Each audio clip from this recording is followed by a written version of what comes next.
The Battle of Antony's Hill was an engagement that occurred December 25, 1864, in Tennessee during the American Civil War between combined Confederate cavalry and infantry units commanded by Maj.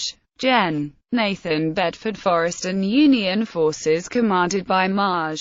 Gen. James H. Wilson. The battle was a part of the 1864 Middle Tennessee Campaign. General Forrest had been assigned by Lt. General John B. Hood to the command of the rear guard of the Army of Tennessee, which was in flight following the military disaster experienced at the Battle of Nashville on December 15–16, 1864. After evacuating Pulaski, Tennessee, on the evening of December 24, Forrest was confronted with the problem of slowing Wilson's aggressive pursuit enough so that the Confederate Army could complete the final 40 miles of its retreat to the Tennessee River. Believing he was pursuing an enemy ripe for capture, Wilson had his troops on the road early on Christmas Day. By 3 p.m., he was several miles south of Pulaski when he encountered Forrest's skirmishes. Without hesitation, he sent in pursuit 3 regiments of dismounted cavalry into a heavily wooded gorge leading to the top of Antony's Hill. Good progress was made until a rail barricade was encountered. Here Forrest had posted his 2 brigades of infantry and 2 brigades of cavalry along with 3 masked field pieces.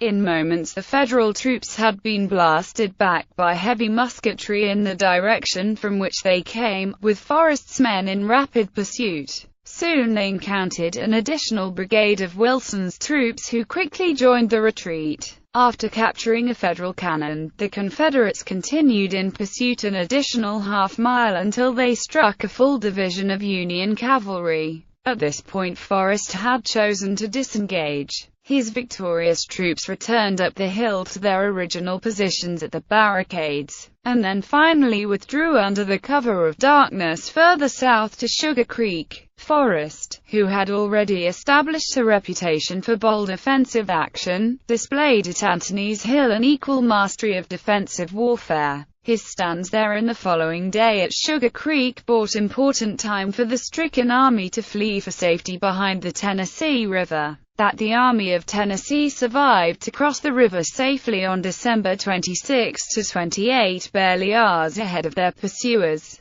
and continued to fight into the following spring is due almost completely to Forrest's performance in delaying the Union pursuit.